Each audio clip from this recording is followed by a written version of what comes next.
the success of Tomlinson is built on its people. Construction industry is very much a family. Smoother, better, it's more client friendly, it's easier, more productive. Like, I think just people hear the name Tomlinson, they know word has gotten around of what kind of company we are, what we offer. If you look around the city, the name Tomlinson, it's a kind of a testament to that. Welcome to Red Army Radio. So we have Cody Stevens and Scott Allen here today from a little bit, dark corner of our office with the cybersecurity team. So maybe we'll start a little bit. Tell us about yourself. What attracted you to work in that space and kind of this, almost nebulous to a lot of our employees what you guys do. So it's gonna be an interesting episode for sure. Well, thanks for having us. So for those who don't know me, I'm Scott Allen, team lead of the IT security team. I've been in the security realm for about 20 years now. Oh, wow. When I graduated university, I'm an engineer by trade, and then decided to get back into a different career. Went into IT, and I was choosing between networking and security. And the security realm changes on a day-to-day basis, and I figured that would be something that I'd be really interested in doing, just because I like to learn. And I thought it was pretty cool to learn how to hack, because in order to prevent hackers, you need to be able to figure out how to actually do some hacking. Oh, yeah, so, okay. I just figured this is something that was a little bit interesting. When it came down to computers in general, because I'm an old fogey, I was looking at things, and my buddy was on a chat applet, and I was trying to figure out how one computer knew how to talk to another one that was across the world. And so took a little bit of an interest and never looked back. There you go. Cody?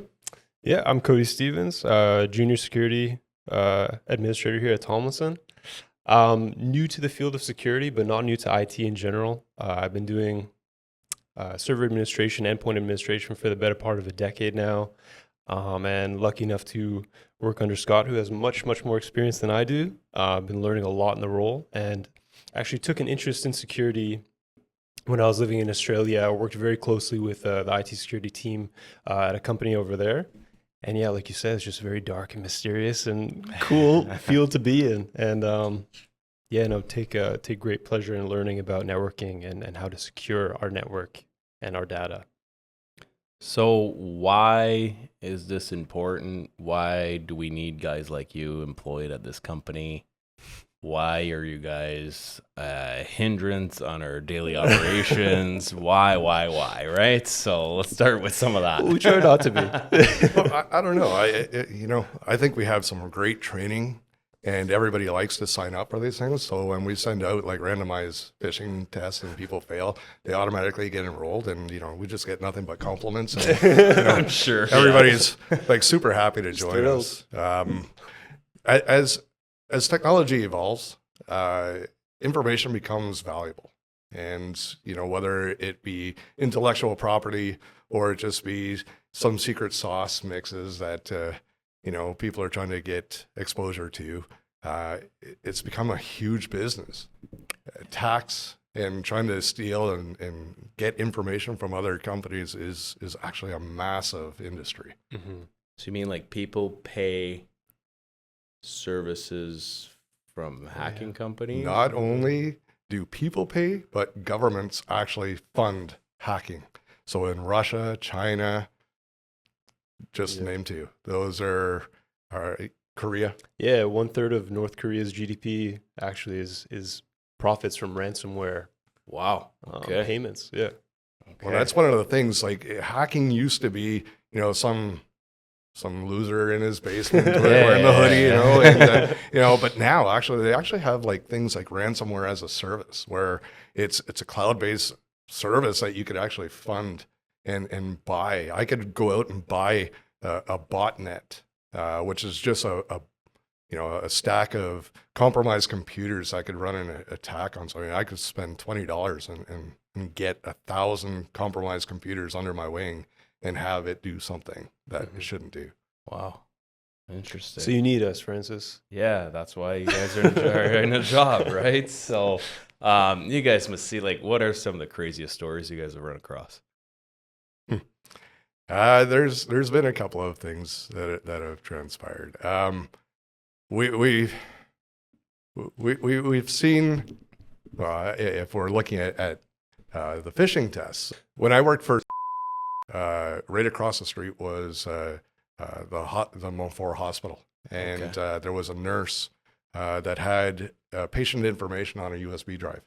And she was going out to her car and she dropped it. And it made the news. And so one of the directives I was given it was we are never to make the news.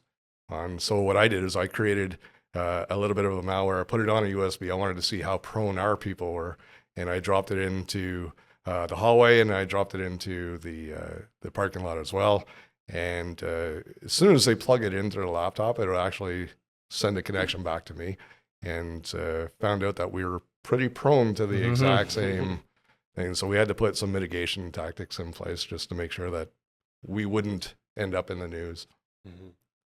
Yeah, being so new to the field, I don't really have too many crazy stories. But when I was working in Australia, as I mentioned, we worked pretty closely with the security team over there, and I heard some pretty wild stuff. So one time, a group of smokers gathered outside the building, was just, having their darts, and someone came up to them,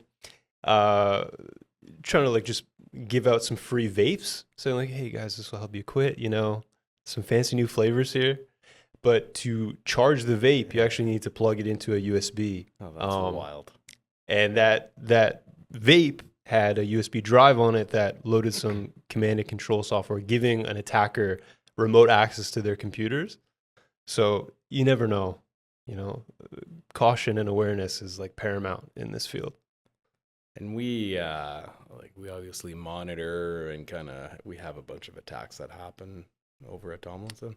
So on a day-to-day basis, and I'm not being sarcastic or trying to emphasize, but the firewalls probably see about 1 million events per day, where it's blocking. Our email gateway blocks probably about 20,000 pieces of spam or malware per week.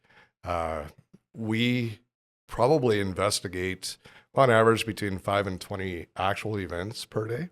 And that goes from anything from phishing attempts to just logins from outside of our region, or some sort of anomalous behavior within a user. And we will end up going in and investigating those types of things. Yeah. This is not a phishing attempt. If you're a Tomlinson employee and coming to our upcoming Tomlinson takeover at the Guitars and Gasoline Festival in Calabogie, make sure to enter in our VIP RV campsite giveaway contest ending May 16th at noon. Rules. Contest is for employees only. Winners will be drawn at random. RV and trailer not included. Must be registered to attend the event through our employee registration page. Ask your manager for more details. To enter, just email social@tomlinsongroup.com with your first and last name, phone number, and the subject line Rock the Red Giveaway to be entered. Switching it back to your security experts. And is there we do is there third-party monitoring as well? We do. We actually have a 24/7 operation that monitors all the logs of all of our systems in the environment. And they will notify Cody and myself when they see something anomalous. And when we're here, obviously, we're actively monitoring multiple consoles, multiple different ticketing systems, and then doing actual investigations. And construction is still such a low technology industry, at least from a user base perspective, right? We're seeing a lot of change there in the last 5-10 years, but our users are low tech. For a lot of them, how can we help? How do you guys train, or how does this progress? Because we're seeing this steep curve of AI and other adoption. I'm sure it's also happening in the the dark side of the internet. And how can we up our game? Gotta fight fire with fire. Yeah. So with the advent of AI, these attacks are becoming increasingly sophisticated. So we've been implementing AI in our defensive toolkit as well. Like Scott mentioned, we have monitoring software, and we have a lot of tools that use AI to detect anomalous user behavior. It learns your actual behavior and what you should or shouldn't be doing on a system, and will trigger when something is kind of not kosher. You Yeah. know? Yeah. User awareness and testing is quite common. We need to make sure that everybody's keeping an eye out, because although the weakest point is usually the human interaction, we're also part of the solution. And so if we could change the mindset where, just making people aware of their behaviors in the regular day, it not only protects them in the corporate environment, but it also protects them at home.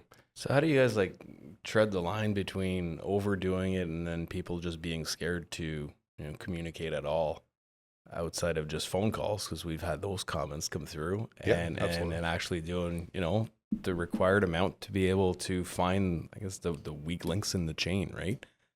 So one of the big misconceptions of security is that we're here to hinder any production. We're not. We actually are looking at multiple ways of trying to streamline some processes, which will actually make it easier for the user, but then maintain a high level of security. An example of that would actually be for joining the wireless network or connecting to Office 365, where we're now implementing certificate-based authentication, which is like a second factor of authentication on your workstation or your phone. It allows us to have control over which devices could actually connect, but then there's no user intervention required at that point. So now we've pushed it out, and when you walk into Core, Power Road, Moody, or whatnot, it'll automatically join the network. You don't have to go in there and start putting in your username and password. We're looking at multiple different ways, even with the VPN client, where if you log into the VPN, it'll automatically log you into the Microsoft. You put in your password once, and then all of your Office 365 is also covered. So we're trying to streamline process, but at the same time maintaining security. I mean, there always is going to be some, I don't want to use the word hindrance, but there's going to be an interaction that's required. Yeah. Nobody wants to be that person that causes the mistake that actually ends up having us to shut down systems and not be able to work. Yeah. So you talk about a shutdown. Like what does that look like? I don't think we actually educate people enough on like what could happen. Exactly. So one of the big things for us, obviously the big key buzzword is ransomware. So in a ransomware attack, if that were to happen, if somebody were to get an email or to download something from the internet that had ransomware on there, we would likely have to shut down all of our servers, our environment, just to silo it. We'd have to take it based on a base by base case, but we'd then have to restore from backup. The entire IT team would be engaged at that point, but then SLT would be in trying to determine what systems we could bring back up first, just to get operations back up. And the impact could be incredible. We do have cyber insurance, and even if we were to get hit with ransomware and to use your backup, it's how far back do you have to go before you trust that data? Because ransomware is typically not just downloaded and then activated right away. It's usually in the environment for quite a while. They're doing some reconnaissance. They're doing all of this investigative work on the back end, and then once they think you're not ready, that's when they do it. Like even from a personal side, we hear about some of these ransomware attacks, right? Like there's some crazy thing that kind of made the news with some of these dating apps and getting phished by, and then sending money abroad and all that stuff, and getting compromising pictures or videos and kind of doing all that stuff and basically draining people's bank accounts. So it's like, it's not just at work, it's also in your personal life too, that you have to be careful. Yeah, absolutely. Like this awareness training that we put on here, it's so transferable. Anything that you do at work, you should also be applying to your home network use. The way you access your banking apps, don't do it at a Starbucks or at a random Motel 6. This is knowledge that's extremely useful outside of work as well. And we're fortunate enough to have such good buy-in from senior management with security, in terms of security.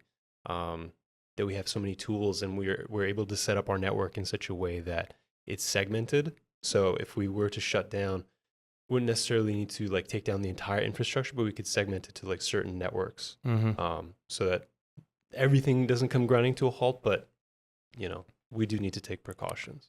One of the things to keep in mind too is even if you pay the ransom, doesn't mean that they're out of your network. It just means that they gave you a key to decrypt your information, but they could still be there and activate it again. Yeah. And so the risk is just too high. And as Cody was saying, we're lucky to have, a great support team and the resources to actually put in a solid security program here. Security is based like an onion. It's just multiple layers on top of each other. So if one layer gets exposed, then there's another layer below to catch it.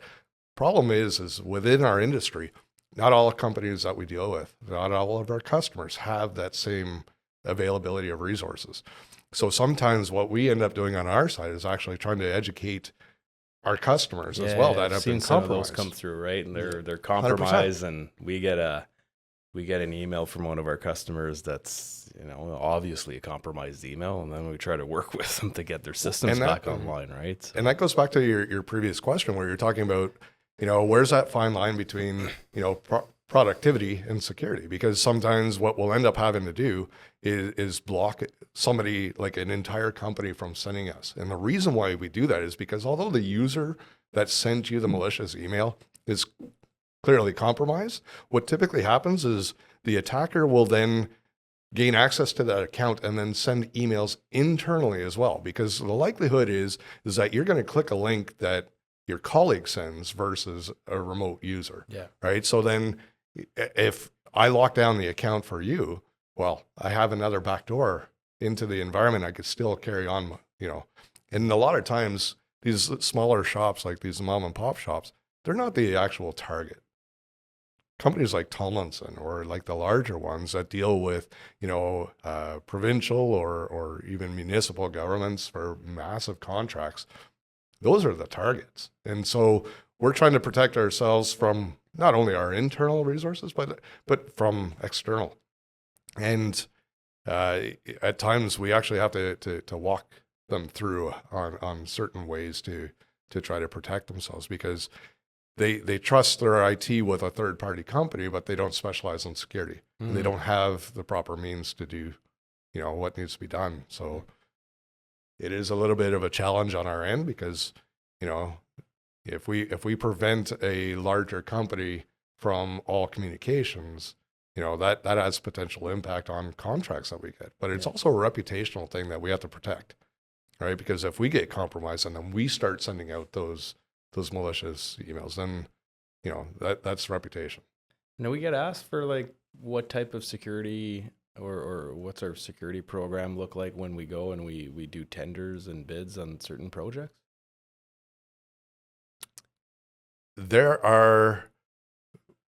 We use multiple applications that have different levels of security on there. So because it actually has some, I would say, the pricing, things that we don't want out in public, there are safeguards around that. What we try to do is implement something called least privilege. So that just means that you have enough access to be able to do your job, but not additional. So then the risk of oversharing of the information is somewhat mitigated, but it's a work in progress. Governance is a huge talking point now. So what's day to day look like? What do you do first thing in the morning? Grab some coffee. Lots of coffee. Grab some coffee. No, it's an extremely varied role. It's very, very interesting, which is what part of what really drew me to the field. Like we mentioned, we've got so many different consoles that we use for security monitoring. So having all those windows open and just having constant eyes on our environment is crucial. We can see when a system goes down. We can see when someone clicks something they shouldn't. When an antivirus alert pops and it's serious enough, we get alerted to that. When you go to a website that is a certain category that's blocked, we can see that. It's important to stay vigilant. Extremely important. Yeah, so we work with a third-party company. We also look at their ticketing system, see if any incidents have come in. We've been working on some use cases. We just migrated to a different third-party company, so we're in that transition. So we're working with them on a day-to-day just to make sure that everything's finely tuned. So then the alerts that get generated are actual incidents. So then they're not wasting time doing an investigation on their side, and we're not wasting our time on our end spinning wheels where, you know, we have a very small team, and so we need to be able to allocate the resources on actual issues and not just noise. And a concept that like I've seen in the news, and it seems like it's gaining quite a bit of traction, at least on you know, attempts that are successful, is this whole concept of social engineering and essentially, you know, spying on Cody, if you will, for months at a time to be able to understand how he writes emails, what times he logs in, all of that stuff. Can you guys expand a little bit on that? Absolutely. So social engineering, for those who don't know, is actually using basically human psychology to get somebody to do something. And actually, we just had an incident that was reported. I'll give a shout out to Nikki for this, where she had received a phone call and on her screen it showed up as help desk, and it wasn't our help desk. And they were calling her to see if they could install some VPN software on her workstation. Oh, wow. And she questioned them, and she asked them a couple of questions, such as, because she knows everybody in IT, and she actually said to them, like, "Are you new?" And he's like, "Yes." She's like, "Well, who do you report to?" And he made, you know, some name up. She's like, "You don't work in IT." But those types of incidents would have actually provided them with remote access to her system, and therefore giving all the access that she would have had. Social engineering, you're absolutely right. When an attacker gains entry into the environment, they're usually in the environment for up to 2 years before you even know. And so we actually have quite a few layers of the onion, we'll say, implemented to try to catch this. So we have agents that run on computers that actually look for anomalous behavior from a executable standpoint. So it will look and say, hey, this part of Microsoft is supposed to do this. It's supposed to do the role of XYZ, but for whatever reason, it's making a call out to the internet. That's not normal. So we'll get a report on that. It'll flag something. We do ransomware scans on workstation. We have disk encryption. We have the ability to remotely lock the computer. We have different things in place to try to give us as much visibility. So then if there is someone that has gained entry into the system or onto the network, that we do see this. We also use something called a NAC. And so it's just basically network access control. And so when you come into an office like Core, if you were to have your personal device, it would sit there, look at your device as you try to connect to the network and say, this is not managed, it's not owned by Tomlinson, therefore you could only go on the guest, which is completely siloed away from anything corporate. And we do that just to make sure that people just don't come in with a personal laptop, plug it into their network, and then, you know, or bring their personal phone and try to connect to our environment. So we do have quite a few things in place to try to, you know, have that visibility. But it really is a game of whack-a-mole, because you hit one part and then another part comes up. So, and on those like employee testing, let's just call it, what are some of the funniest or most surprising moments that you guys have seen? Put somebody on blast. Yeah, no. We've seen your browser history, Francis. Just kidding. Yeah. So from the tests, it's just sometimes surprising who's actually failing them.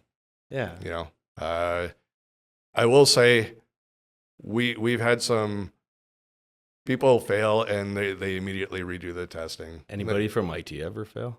Yes. That's what we want to know. Yes. Yes. And those are always the fun conversations because, you know, it's, it is happened. I will say one of the rock stars though is one of HR, Melissa. She reports everything, but she actually came up and gave me a challenge, and she's like, "There's no way you could ever get me." So I worked with Dana when she was getting married. I actually spoofed an email from like the wedding dress that she was looking at and everything else, and I thought I did a really good job on that one. And she reported it. It was like, it became my life mission to get her. And I finally did. And I was almost going to retire at that time. But, it's, she's been pretty awesome. But yeah, we have had a couple of IT people fail. I won't say name at all. Perfect. So, geez, I'm trying to figure out what else we can cover. It's such an unknown topic to me. It's hard to kind of, and almost to everybody, right? I find that's kind of why it's interesting. It's a learning experience for everybody that listens in. But like you think of all these other things that we're putting out in the field with GPS units on equipment and things on ready-mix trucks and all that stuff. How does this fit into our whole cybersecurity challenges? So it is kind of complex because with some of the GPS, they actually come with SIM cards, just so then they don't actually need to go onto our environment.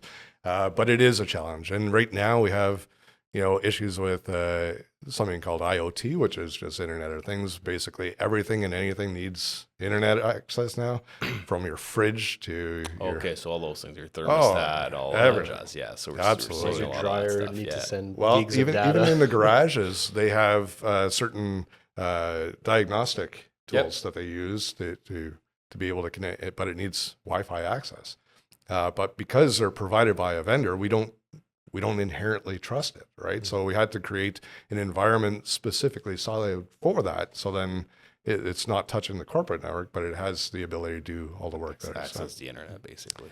But yeah, it's everything's evolving. Where, I mean, trying to keep track of all the devices, whether it be your watch or your phone or thermostats. I mean, technology is advancing at such a fast pace. Sometimes it's a little. So do you have a smart fridge at home, or you don't trust it? No.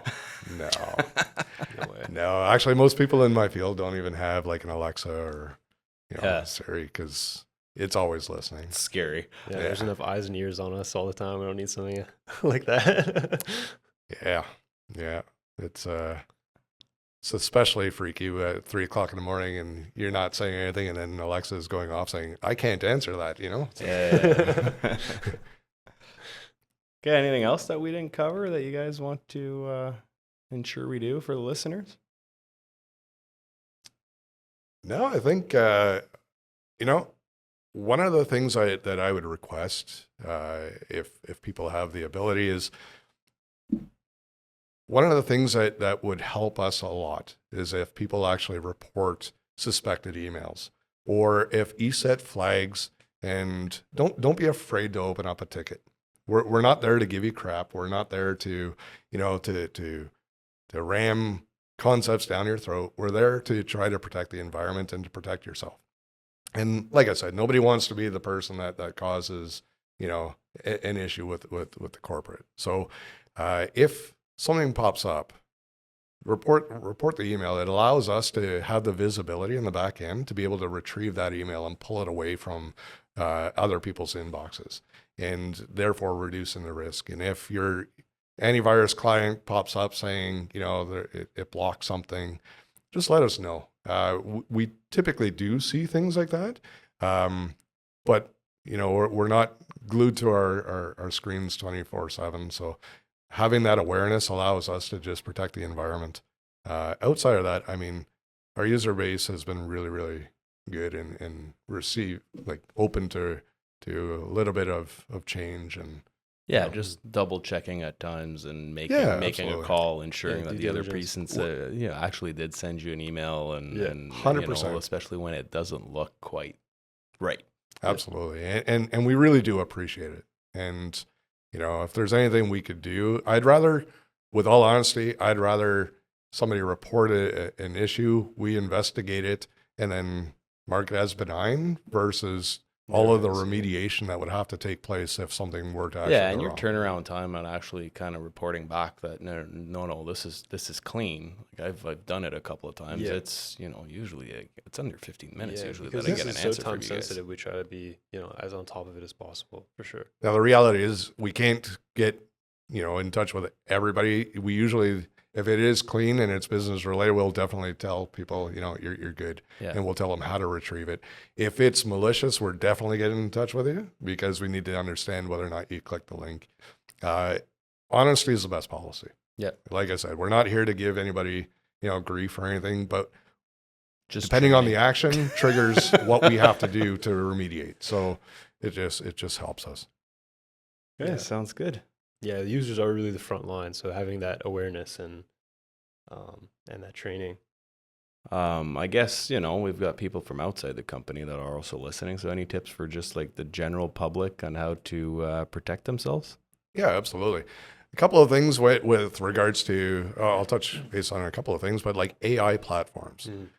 One of the things that people don't realize is that when you upload information to a public AI, you're actually putting that document or those resources into public domain and you lose access to it. So people that may not supposed to have access to it will actually obtain access. So just always think about what you're doing before you upload. Same thing with emails. Always verify. Look at the email address. I mean, if it comes in from your mom, but then it's coming in from an email address in Japan, it's probably not legitimate. If you get a phone call, and it's dead air, just hang up, because usually what that is they're just recording your voice and they're coming up with a voice profile. And as people are aware, sometimes you'll get a phone call or your family gets a phone call and all of a sudden you're in jail and they need $20,000 to be wired, in Bitcoin or Amazon gift cards. And so, those types of things, they happen. You don't need to necessarily live a paranoid life, but just think before you act, and, verify, and it's A little splash of paranoia is okay, in this in this day and age. yeah, it's an ever evolving world out there. And, for every good guy that's in a role like Cody, myself, there's 10 guys out there that are on the opposite side. So just always be vigilant. Yeah, sounds good. Thanks a lot, guys. Thanks for coming in. Thank you. Thank you for having us.